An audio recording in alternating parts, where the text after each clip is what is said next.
Welcome to Circular Firing Squad. I'm Marty, a counseling faculty at Kent State University and host for Circular Firing Squad. We've got 5 members, 5 questions, and 5 answers for each question. Each squad member generates the question, and all of us have to answer it, ranging from the scholastic to the bombastic. Let's see who's with us in this episode. Hey, everybody. This is Britt Pollard-Kozadowski, professor and grad coordinator at Indiana University of Pennsylvania. Hi, everyone. Elliott Ingersoll, professor of counseling at Cleveland State University and host of Apply Topically. Hi, I'm Steph Martyr, doctoral candidate at Kent State University and practicing clinical counselor. What's up, everybody? Mitch Conrad, graduate student at Cleveland State University and counselor trainee practicing at Innovative Counseling. Okay, that's our panel for tonight. Britt, you've got the first question. All right. So if you had the opportunity to give some sort of last lecture, so to speak, what is the topic or focus that you think you would spend your time on? I'm just catching up on these questions. That's a good one.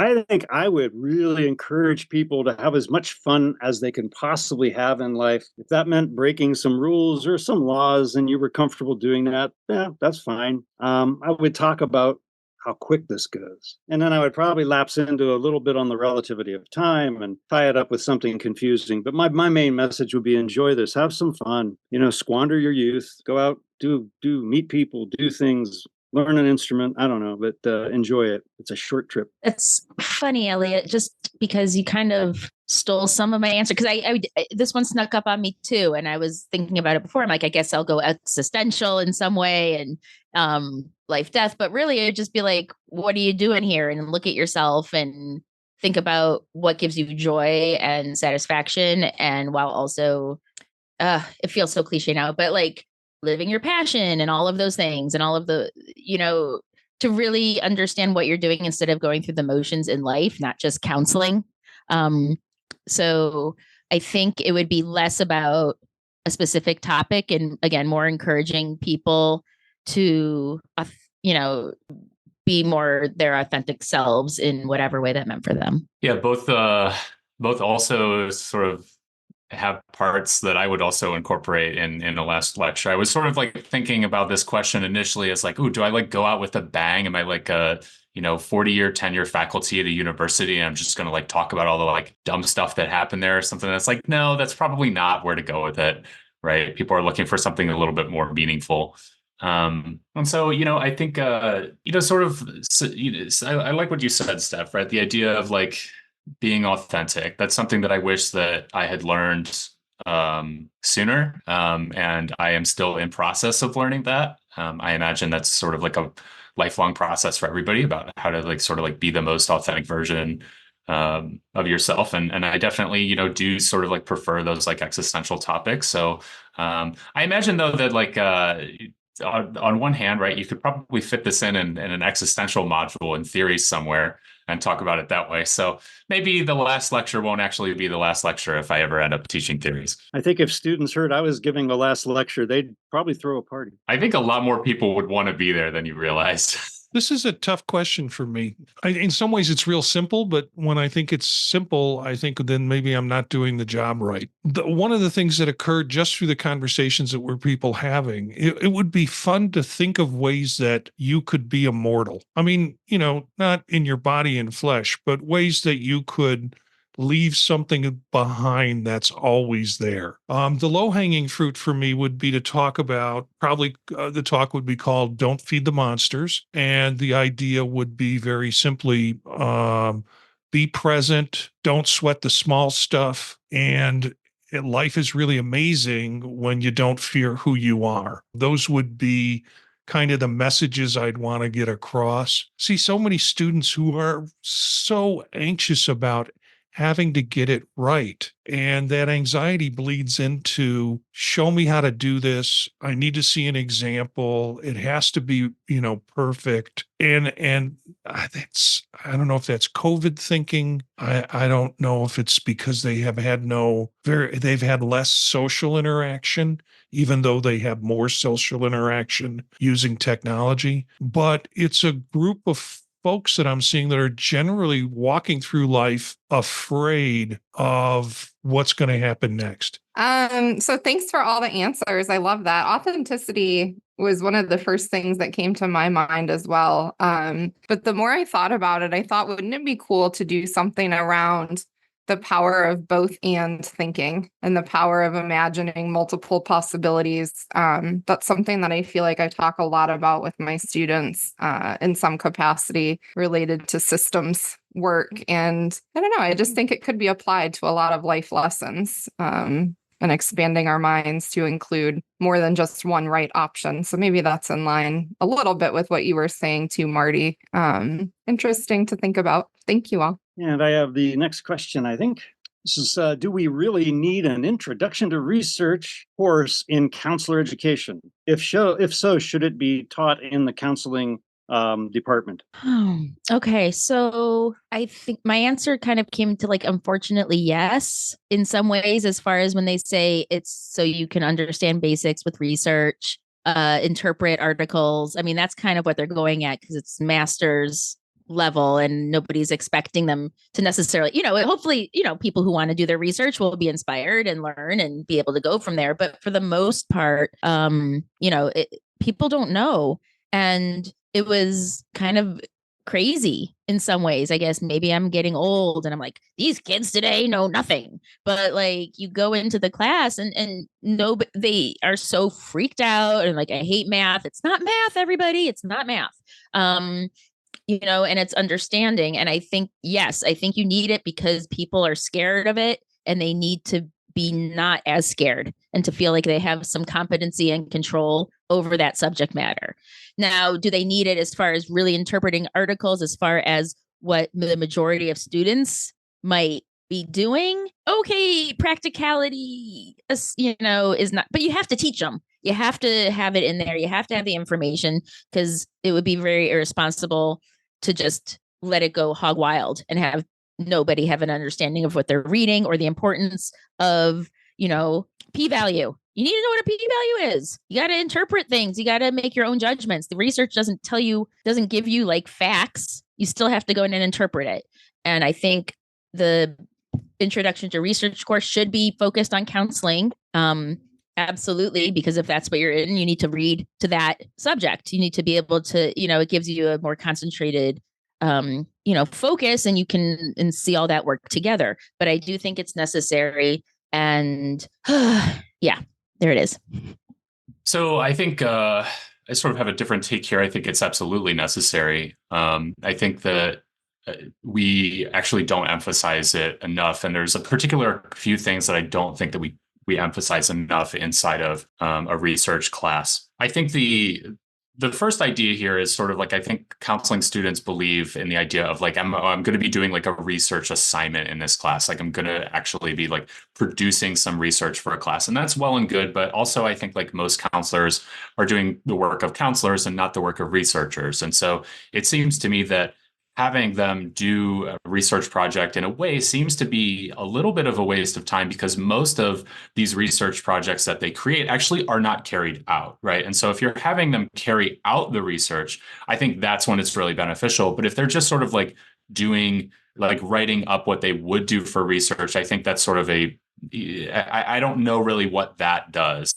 I think it improves writing skills. I think there's some functionality there. But I think that overall, a research class should focus on, reading and interpreting research and making that a part of who you are as a counselor. And so I think of this in a couple different ways. The first would be psychedelic literature. So psychedelic literature and counseling, I hear a lot of people, especially people who are ketamine clients, sort of come in and talk about the idea of oh, this is a miracle medicine. And it's well, if you look at the research for different psychedelic substances and medicines, you see a lot of integration and a lot of other work that goes on during the therapy. And yet I've talked to some doctors who are like, oh no, I don't even have anyone sit with a ketamine client. And that would, if you read the research, you would see that that's what people are doing in the research to produce those outcomes.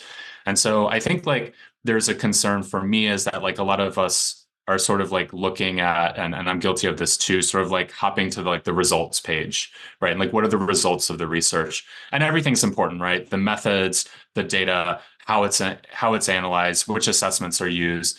And I think like looking at that and determining like what is good research versus what is limited research, right? If you consider something like, dropout rates in prolonged exposure therapy, right, are like absurdly high. And so people don't, right, like really talk about this that much, that like dropout rates for PE are often like 40% or above. And yet PE is still a commonly used therapy modality inside of counseling, right? And so if you're going to use PE with someone, you probably want to know like, hey, why was that dropout rate so high? And so like, I think there's a lot of things that people sort of like explore inside of like, not doing your own research, because you're not doing the research, you are reading the research. Reading someone else's research is what you are doing. And when you're reading the research, right, like what are some inferences that you can make about why things turned out the way that they did, not just because of what the results said on the page? Because if you look at, for instance, like one of those studies, right, like one of those studies was like, I read a study the other day with a 72% dropout rate for prolonged exposure for women with trauma symptoms. And yet the results page could say, well, we got a minus 20 BDI score here. Well, do you really? The answer to the question is yes, we do need an introduction to research course. Actually, we have one that's taught by counseling faculty. So we have taken that back into our program. Now, we've taken the teaching of it back. I don't think we've taken the economics of it back. So I still think the research department's getting the cash from the students who sign up for our courses when we teach those sections. Yeah, we've got the same problem with lifespan development, that we're teaching a section and we're not getting the income from teaching that section to our program. But we do it for that purposes that a lot of people talked about. It needs to have a counseling context. Most of the courses, research courses in the College of Education have an educational K through 12 context. So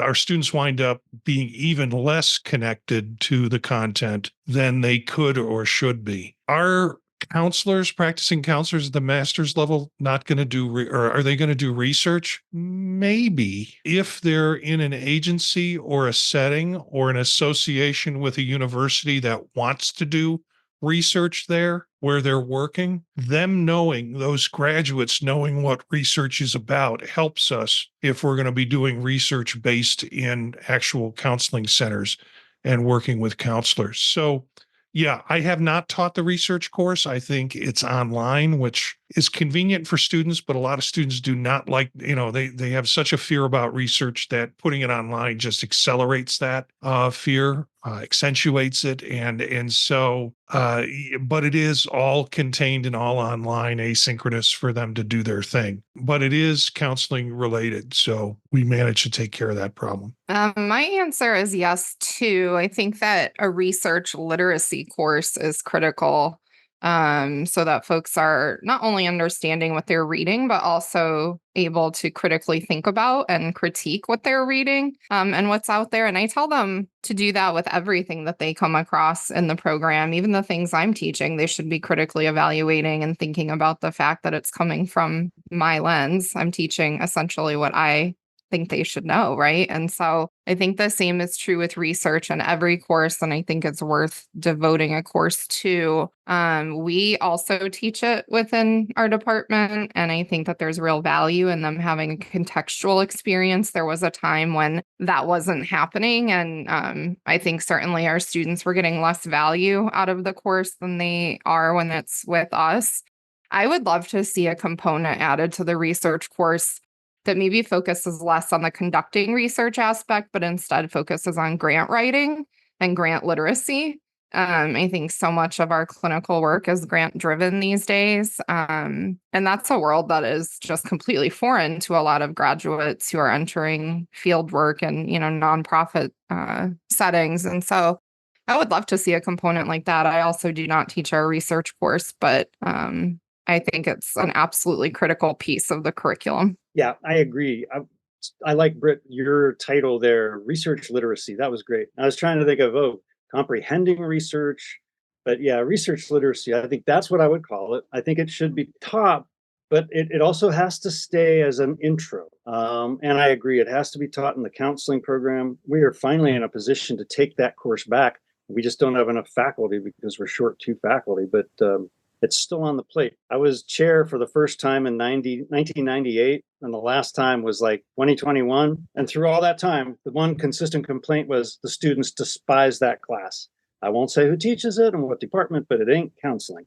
So yeah, we really want to get them out of there. But yeah, I like that. Research literacy, I think, is a good way to frame it. But like research and stats, that could be a whole college degree now. We've also had people come in to teach, and they went so far into not introduction to research, but path analysis and all this crazy stuff. And it's like, well, they're not going to be able to keep up with that. So titrated for the beginner, and yeah, literacy. I like that. Is there an old teacher from elementary, middle, or high school, or your undergrad where you now recognize their impact on you?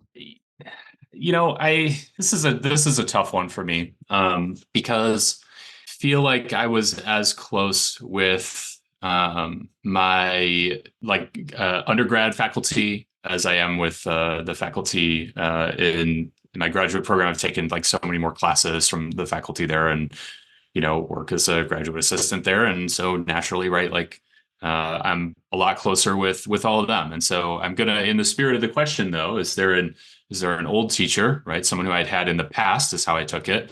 I would say that something that one of my high school teachers did for me was really solidify my love of history. And admittedly, right, that includes mostly American history, but also world history, especially surrounding world wars. And lots of, right, like, why did conflict exist and what was the impact of that conflict, has always been of great interest to me, because these are conflicts that that are so far away from us today, and yet millions upon millions of people were fighting in some of these conflicts, right, and millions of people died in some of these conflicts, and it has always seemed to me like such an enormous cost, and to figure out why that happened and to remember why those things happened, right? I certainly would not want a World War III today for any purpose, because that is an exceptionally large amount of lost life. And so I really do appreciate how my high school teacher took history really seriously, and didn't try to indoctrinate us, really kept his own opinions to himself, but really tried to, by the books, tell us like what happened. And some of that stuff was admittedly uncomfortable to listen to and hear. And so like I really appreciate him for really instilling in me a love of history. And so that's sort of where I go with that. I can't speak much to my high school teachers. They had their own characters, but they were characters, but I don't know how they influenced me. The drama teacher probably influenced me the most, Vanderheiden, and he was a multi-divorced faculty member who spent his nights working on Clark Street in Chicago at Kingston Mines and some of the theaters that were well known, and very alternative kinds of theaters. So he brought that into the classroom, and it was very freeing to work with him.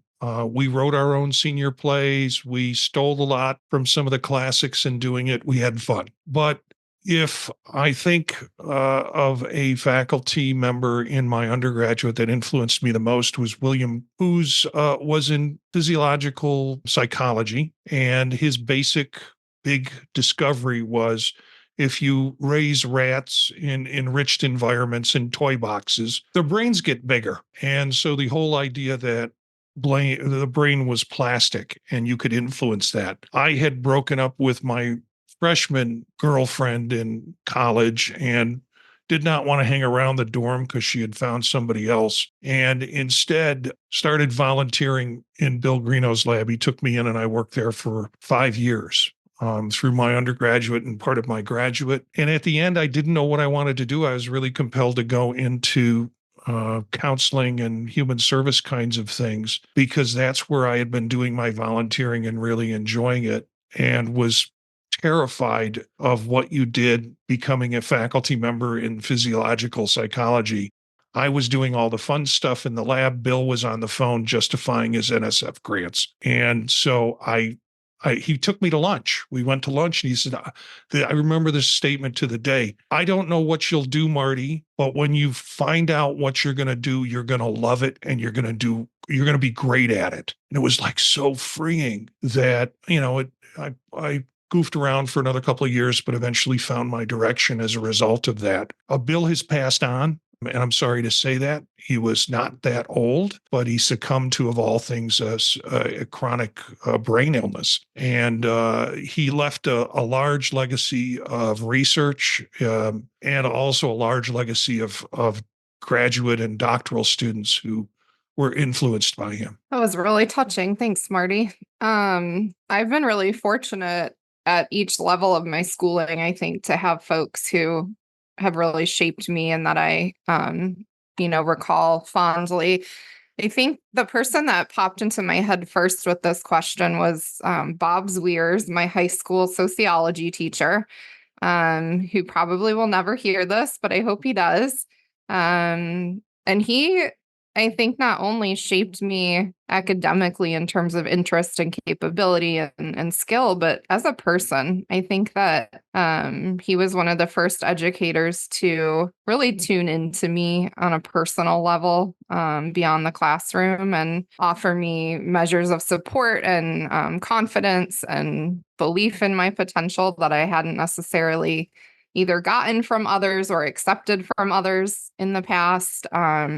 His love for what he taught certainly sparked my own interest. I went on to get a sociology degree. It was just like a whole new world for me. And I think now, even looking at my own teaching and the value I put on authenticity and humor and connection with my students, really probably harkens back to, in some large part, him and the work that he did with all of us, and certainly with me. I'm not sure if he's still teaching at my high school, but I'm feeling inspired to find out and maybe reach out to him if he is. We'll see if he remembers me. It was a minute ago. These are fun answers. I love hearing these stories because, obviously I've been very fortunate. There've been so many people who have supported me, and the one that came up was he was an interesting support / antagonist.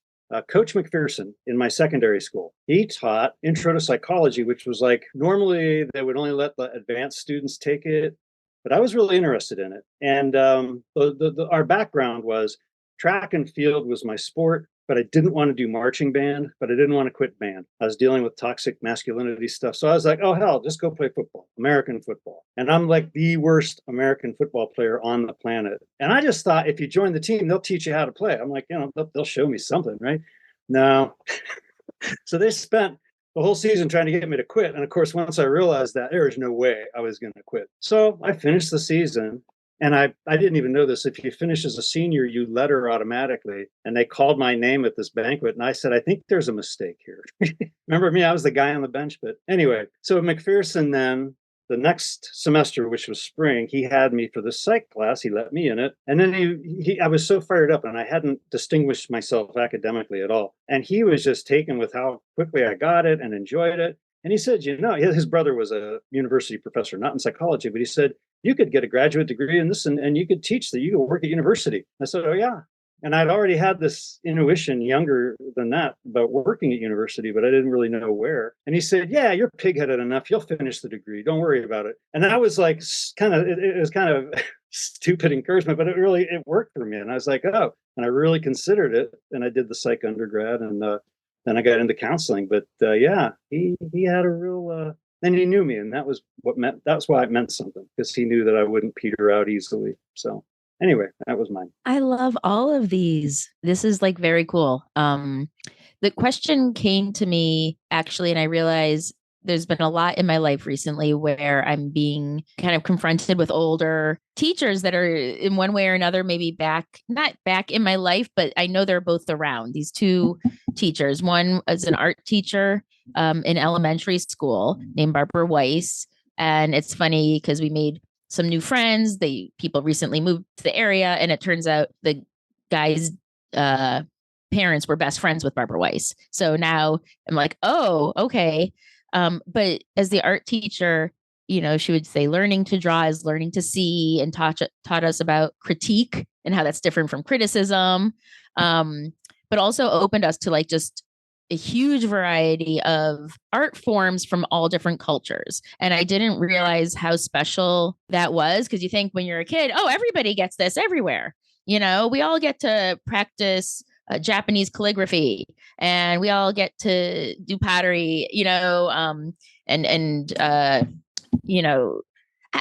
don't even make African masks. Just such a whole thing going on. So I realized in a lot of ways, she really opened me up to a lot. And she was one of those teachers who it's like, she says they either like me or they hate me. But I always tend to like the ones that most people don't, because I feel like, I don't know, some of it is just kind of, I'm not exactly sure. Maybe it's a penchant for punishment, but I feel like for the most part, when children don't like you, or if you're on the fence, it's because you have a point of view, and it's because you're strict. You might not take too much, lying down, but you have a point and you want to get those things across, and there's a passion there. The other one I was going to mention first actually is Terry Pollock, who is the classes he taught in high school were called Oppression and Human Relations. I took them as a sophomore, and he was very non-traditional in his approach to teaching. He would just sit on the back of the chair, and just kind of talk to everyone like they were people. And he would just talk about very real life situations. What's popping in my head, I probably shouldn't podcast. Yeah, I won't. But, but just got you to think about things in a very different way, but also introduced us to terms like Gemeinschaft, Gesellschaft. And like, really, I think that's where thinking about people and how people think and their points of view really was the first time that you saw things in that kind of way. And he showed us Being There, which was just like crazy. We're watching Being There in class. So yeah, Elliott knows. He's around, and he just retired, but they had a whole standing ovation. I came across a YouTube clip of him, and it struck me. I knew how many people he influenced and touched and supported. And anyway, I wanted to give a shout out to those two teachers from my past. They don't teach my past. Yes, I've really loved that question, actually, and enjoyed everybody's answers. So thanks, everybody. We'll move on to something a little maybe less serious. What's your least favorite advertisement? Oh, I am so glad I am first on this one, because I think I'm picking one that all of you have possibly thought of. Those all-body deodorant commercials with the doctor that created it. She puts her face up really close to the camera and tells you all the places that you can put this stuff. And apparently there's another one that my wife has found about a woman that looks in the camera, and you see her hands kind of go down, and she goes, I even put it down there. It's not that I think I can remember the title of the product. Advertising only works if you remember the title of the product, but it's the sheer volume of these commercials that I'm running into. That and any Ozempic commercial or Monjaro commercial where people are dancing and happy and they're telling you how much weight they've lost. Those are necessary chemicals for people with type 2 diabetes. And the fact that people who don't have it are sucking those things up, and folks who have type 2 diabetes to reduce their sugar it's not available for them. So yeah, I there's a whole lot of commercials that upset me, mainly the medical stuff, but also these two. And that one woman who gets her face right up in the camera, you can see in her pores when she's telling you to spray that stuff all over you. That is a visual. My husband really wanted me to use the Jardians commercial with the lady singing and dancing. Do you know this one? Yeah, well, let me tell you about the Jardians commercial. I can First sing the one- whole song, Marty. It's on. The first everywhere. one comes out and the woman is dancing and she's overweight and she's having a good time. And then the second one comes out, and she's out in a square or something. The second one comes out and she's in a office. It's the same voice. Now they have a third one with a male character that's singing and dancing to it. Ooh, I I tell you, haven't seen that I get one these yet. things all day long. Something to look forward to. I have two answers for this. One, my very simple answer is the DraftKings betting gambling commercials. I cannot stand them the second they come on. Nothing against gambling, whatever. I'm not really a gambler, but they drive me insane for some reason. Probably lots of reasons. The second one is something that popped into my mind immediately.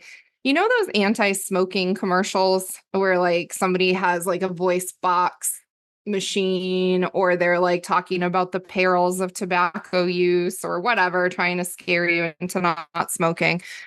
There's one in particular that came out, I think, this past year, and it's this guy on like an oxygen tank and he has COPD or whatever, and he's talking about how smoking affects the lives of those around you as well.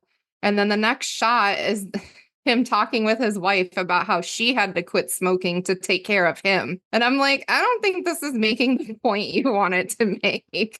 I think you might want to try again on this one. And that commercial I have issues with those commercials anyway, but that one really grates on my nerves because I really don't think it's even doing what it set out to do. So those would be mine. That's crazy. That my sainted father, when he quit smoking, he told my sister and I he was quitting for health reasons and that mom wasn't, and that was her choice. And it wasn't a moral issue; it was just a choice. And he was quitting because we all get high blood pressure. But it was so enlightening. He was like that. He would just walk you through something, and then he'd walk away. But it was like, oh, thanks, Dad. Okay, I got it. So yeah, that commercial sounds horrible. I don't get exposed to too many commercials. This year, I promised I'm going to get back to watching some baseball because I find the sport beautiful. I love it. And I second, Brittany, your DraftKings. That's a horrible commercial. And all I can think of is like all the problem gambling and all that stuff. But the other one, half of the time, I don't even know what the commercials are selling. And I would say to Carl, who watches with me sometimes, hey, what was that about? And Carl would be like, I have no idea. I can't tell what it is. So we'd go back and forth, but that's not very good advertising. But the one that I worry about the most is the Major League Baseball advertisement. The advert, it should have a seizure disclaimer. I mean, there's so much popping. Yeah, I was wondering, wow, would this trigger a seizure in someone with 18 concussions? I don't know. So I worried about it, but it was really annoying. It's just too much. Most of us watch baseball because it's calming. We don't need people pushing stuff in our face with all kinds of lights. I love how we all have multiple answers to this question because there's a lot of annoying commercials. So a golden oldie here. Really hate Conrads. I hate the Conrads commercial. Sorry, Mitch, but I know you're no relation, right? Okay. So, but I hate Conrad. I just, it's like the ASMR. I don't know. It just makes me want to rip my ears off. And then people would do it just to like irritate me. And that makes me hate it even more. Then Marty. Oh, I do agree with you, Elliott, by the way. Like, I don't really see too many commercials anymore, like streaming and all those services. It's blissful. It's wonderful, actually. But you kind of, get used to it and you're spoiled and then you have to sit through commercials. Marty, what you were bringing up reminded me of a couple of years ago where they had like shaving commercial and there'd be 3 women standing behind little, like, not bonsai tree, but something like that. And they were all making different shapes with the razor and it was positioned very, right. You know what they were doing. So it was fine for me, I guess. I was like, okay, whatever. But if anyone else was in the room, I don't know. It's uncomfortable. It's just like when your parents, like really, I'm talking about my parents being in the room, especially my dad. It's just like, we don't need to watch this together. No, thank you.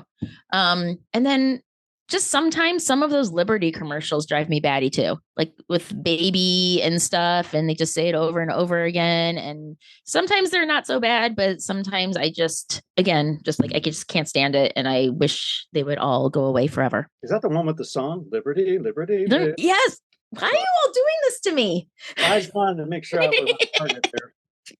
I have such reaction.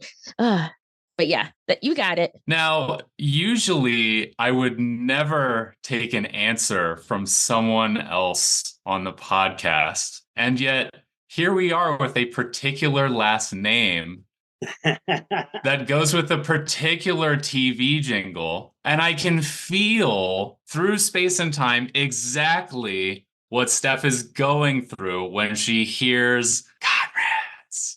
Because I will tell you, Steph, I don't like to hear it either, as it turns out. And yet it does keep happening, and it's not that big of a deal.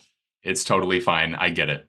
And yet, I remember in high school, I had someone who was not really a friend or like not a friend of mine, but he would come up to me all the time and like behind me, right? Like behind me and just like just in my ear right there, like right, like that was the way that he would be like scaring this into me, right? And so I almost now have like this pseudo traumatic reaction whenever I hear this on the radio, because I have the idea, right, of this guy at my high school who would lean up and just be like, it's right, like every day, right? And so I do, right, like I do get the feeling, Steph, of like this commercial and hearing, right, like this thing. And I imagine that our frequencies of hearing Conrads in our life may be a little different. So thank you for all your answers, though. That's great. Okay, so my question is, how do you feel about dental visits? I am so curious where this question came from, Marty. Are you going to answer? No. Oh, I saw you unmute, so I was waiting. I'm really weird, I think. I love going to the dentist. There is something about that, like after you get a good cleaning and your mouth is just sparkling and fresh. And I love when they're like digging in there and just like, I don't know. I love going to the dentist. I also happen to really love my dentist who just sadly retired. So that probably has something to do with it. So we'll see how I feel come October when I'm due for my new appointment at my new location. But I love going to the dentist. I also don't have a terrible history with cavities. So I've been very lucky, knock on wood, which I'm sure impacts the experience too. No, I'm really going to echo your answer, Britt, because I love my dentist. Yeah, I love getting that cleaning. And then I don't want to eat anything for like as long as I can because it's so pristinely clean, you know. But yeah, my dentist, Dr. Richard Edelstein, Overmeyer and Edelstein out there in Beechwood, Ohio. I come in and he's like, well, if you got music you'd like to listen to, we can run it through here. And a little headphone. I'm like, cool. He's like, would you like the massage feature in the chair? I'm like, you have that? I'm like, yes, I would. So he's got all these things going on. I don't like TV, but he offered it to me. But I'm like, no, I got the music. I got the chair massage here. So yeah, it's a pretty good experience, and he's pretty handy with the Novocaine. So I haven't really had any serious discomfort there. But yeah, I think it really matters if you know, love, and trust your dentist. You are so right about that, Elliott. I have dentists that I love. I've been seeing for over 20 something years here in Ohio. But when I was in New England at various places trying to find a dentist, it was horrible. And I just ran into horrible people and it was painful and I don't know. It was so bad. But now it's been good, even if my, needs have not necessarily been pleasant. So for instance, it wasn't fun 2 weeks ago when I had the day before been diagnosed with a sinus infection, had been on antibiotics for 24 hours. I thought my tooth pain was caused from the sinus infection, but then I realized no. And I needed a root canal in my molar that had a crown on it. So they sent me to the specialty endodontist down the hall. I got in an hour later. It was wonderful because it's all in this building and they're all good and very skilled at what they do. And, I didn't even have to go back. This was the first time I ever had a root canal where I didn't even need to go. Well, the crown was already on it, but they filled it. It was done. It was an hour and a half and it was over. So I don't enjoy going to the dentist because also it just hurts my jaws. I hate having my mouth stretched open, when they have to do procedures. Cleanings, I agree with. Beautiful. I don't enjoy it, but I am grateful that I have people for my oral health that, are just wonderful and skilled, and I appreciate them. I thought of this question a little differently. I do love dental visits. And I like cleanings. I sort of like all that. Like, I've even gotten used to, right, like if I've ever needed a cavity filled, I sort of like have a system for like how to like stop feeling that pain in my head at this point. And so it's sort of like this weird little game. The one part of dental visits that I haven't liked, and this is maybe cheating a little bit, is orthodontry. Is that what it's called? Orthodontia. But having braces, I can still feel like what it felt like for them to be like put onto my teeth. It was like, it's unlike any other feeling that I've ever felt. It's so unique to like have like braces like put onto your tooth and like adjusted in such a way. And I don't know if that's maybe just how it was. But like I can still like remember that feeling. And so I never liked going to the orthodontist. The dentist was a large preference. And so if I could choose, oh yeah, dentistry in a heartbeat. Just another note from my sainted dad. When I was a kid, they told me I needed braces, but I have all these sensory issues. My dad's like, son, do you want to get those braces? I'm like, no, I do not. And he's like, fine, we're not doing it. So teeth are still doing okay, but thanks, Dad. Yeah, where did this question come from? I don't know, Britt. I thought this is something that I thought was unique to me, but apparently not. I have no problems with dentists. I fall asleep in the chair. I take the earliest appointment. They don't gas me. If they have to chill something, they chill something. They do their business. I'm meditating. I'm completely out of it. My dentist has even commented to me, you seem to have a remarkably high tolerance for pain. And I take that as a compliment. He also says, is it safe? That's a Marathon Man joke reference. You have to see the movie to get it. Is it safe? Is it safe? Yes, it's very safe.